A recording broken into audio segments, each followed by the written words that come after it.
Jumpa lagi dengan saya Rio di Debu Terbang Channel. Assalamualaikum, jumpa kembali dengan saya di Debu Terbang Channel.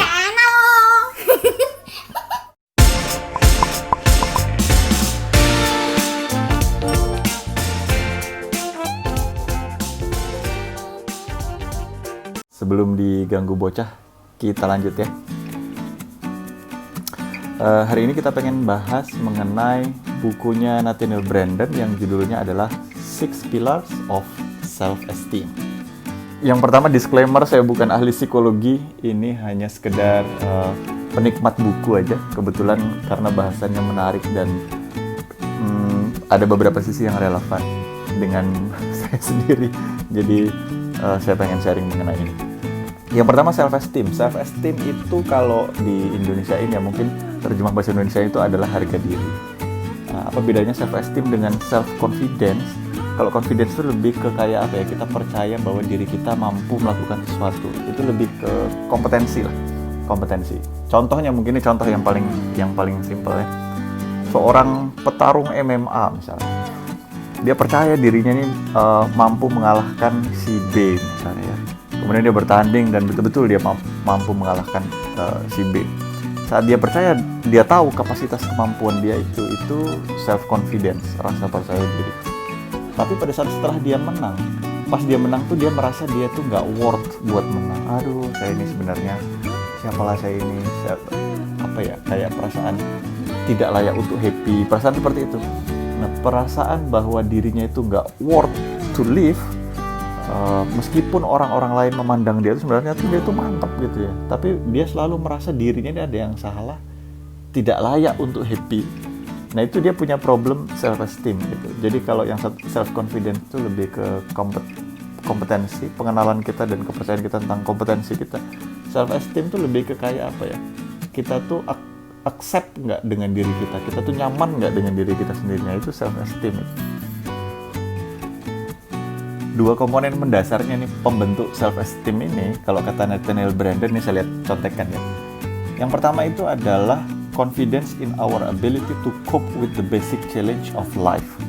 Kita percaya dengan kemampuan diri kita nggak meragukan kemampuan diri kita untuk menghadapi basic challenge of life. Yang kedua itu adalah confidence in our right to be successful and happy, the feeling of being worthy, dia bilang. Jadi yang kedua ini sebenarnya yang kadang-kadang kita lupa ya, kita jadi suka bingung antara confidence dan self-esteem. Feeling of being worthy of happiness.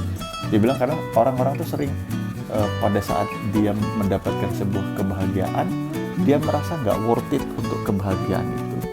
Berarti ada yang keliru nih dengan self-esteem orang itu. Ada yang keliru dengan penerimaan orang itu akan dirinya. Dia bilang gitu. Yang menarik ya, kata Nathaniel Branden, karena self-esteem itu lebih ke apa ya, cara kita menghargai diri kita sendiri, cara kita ngelihat diri kita sendiri ya. Sebenarnya self-esteem ini nggak berkait dengan cara orang memandang kita. Karena dia bilang boleh jadi ada seorang artis yang dia tuh sukses banget, pokoknya dikagumi semua orang, diidolakan semua orang, tetapi dia masih merasa dirinya nggak worth it. Berarti kan itu perasaan dari dalam dia sendiri ya. Meskipun orang memandang dia sebagai luar biasa sukses dan keren, cool lah gitu, tapi dia masih merasa wrong as a person. Dia bilang masih ngerasa salah aja dalam dirinya itu.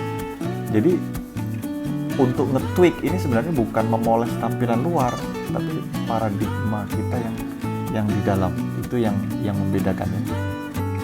Oke, ada beberapa tips yang diberikan oleh Nathaniel Branden ini di bukunya Six Pillars of Self-Esteem ini. Ini sebenarnya buku lama ya, buku lawas banget ya. Kalau teman-teman lihat di covernya pun cover gaya buku lama banget ya. Tahun berapa nih saya lupa. Oke, jadi disebutkan ada beberapa cara untuk mengobati, untuk memupuk low self-esteem ini biar jadi benar lagi nih, kata Nathaniel Branden. Tapi saya pengen mengulik beberapa aja ya. Nah, yang pertama salah satunya yang menarik buat saya adalah self-acceptance. Atau seorang sudah memahami bahwa kok saya sering merasa nggak worthy of happiness ya. Meskipun kok orang-orang sering menilai saya oke, saya bagus, punya kemampuan, tapi saya sendiri kok sering tidak mengakui gitu ya, tidak mengakui kemampuan saya, nggak merasa diri saya worth it untuk semua itu gitu. Nah itu berarti kita punya masalah self esteem. Salah satu cara untuk mengobatinya yang pertama tuh self acceptance. Dia bilang self acceptance itu kita harus menerima diri kita secara utuh, menerima itu dengan kelebihannya, dengan kekurangannya, kita harus terima secara utuh. Nah untuk menerima secara utuh ini sebenarnya bisa pakai cara-cara yang standar self help lah ya, misalnya baca buku-buku yang membuat kita paradigma berubah sehingga kita bisa menerima diri kita secara utuh. Misalnya Subtle Art of Not Giving AF-nya Mark Manson, Seni Bersikap Bodo Amat-nya Mark Manson, atau buku-buku yang sejenis ya yang membuat kita jadi sadar, oh iya ya kalau kita sibuk musingin hal-hal yang kayak gitu kita nggak bisa bergerak terus gitu. Atau bisa yang lebih spiritual kayak misalnya semua yang terjadi itu termasuk yang ada pada diri kita itu adalah takdir dan mesti ada hikmahnya gitu.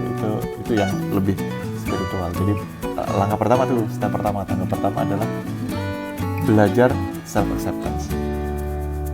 Nah, cara kedua ya. Yang kedua, tips keduanya ini adalah self responsibility.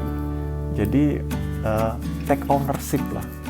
Responsible dengan apa yang terjadi pada diri kita. Maksudnya gini, kita jangan punya victim mentality, ngerasa kayak korban keadaan.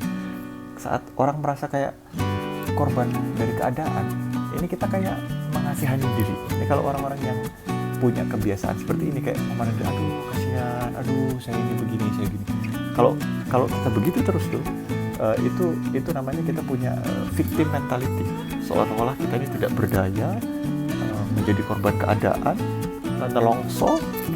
Kita memandang diri kita dengan konsep seperti itu terus. Nah, makanya kalau kita pengen mengobati self esteem kita harus mulai memupuk ownership terhadap diri kita. Jadi ya wes, ini yang terjadi udah seperti ini, tapi saya harus berbuat sesuatu untuk saya harus berbuat yang terbaik lah sebetulnya. Yang udah terjadi begini nggak apa-apa, saya pengen doing something untuk bisa jadi lebih baik. Nah, gitu. Jadi jangan hati-hati dengan sikap merasa sebagai victim terus yang terakhir ini yang paling menarik ya, di life purposefully kata Nathaniel Branden. Ini kan banyak sekali yang udah nyadarin kita mengenai ini ya. Jadi punya purpose in life. Kalau yang Muslim kan, kita hidup untuk beribadah kepada Allah. Ya betul. Tetapi kita harus buat ini lebih konkret lagi kayak itu. Seperti apa sih bentuknya? Dalam bentuk kontribusi sosial kita seperti apa sih? Apa yang bisa kita berikan untuk kehidupan? Dia bilang gitu. Jadi temukan purpose hidupmu, lalu sibuklah berkarya dengan menjalankan purpose itu.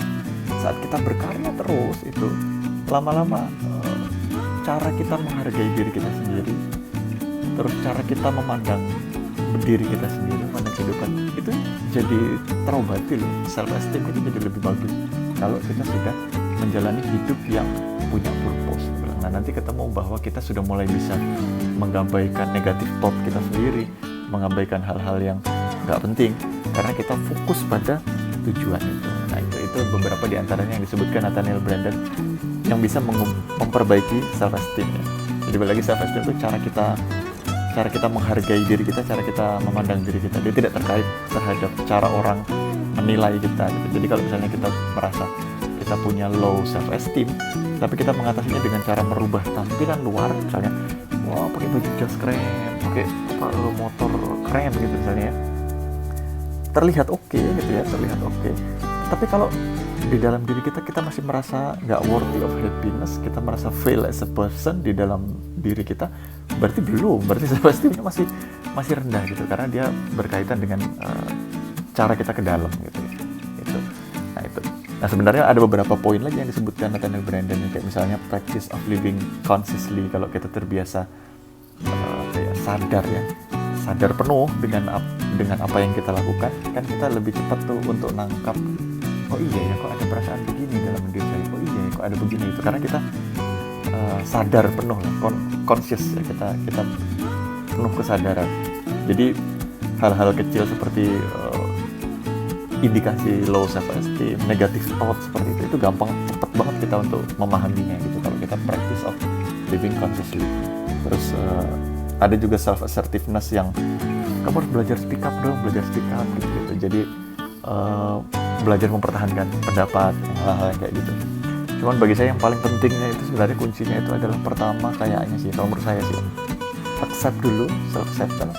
Pas kamu udah self acceptance, kamu jangan merasa sebagai victim dari dalam kehidupan ini, tapi coba aja apa yang terbaik yang kita bisa, terus cari purpose dalam hidupmu. Pas sudah ada purpose, konsisten terus jalankan purpose itu. Pas kita udah bisa begitu, lama-lama nih perasaan low self esteem itu hilang sendiri. Oke, itu aja bahasan kita kali ini. Kalau ada teman-teman yang punya pemahaman lebih bagus mengenai self esteem atau pengen berbagi, silahkan tulis di kolom komentar. Sampai jumpa di bahasan berikutnya.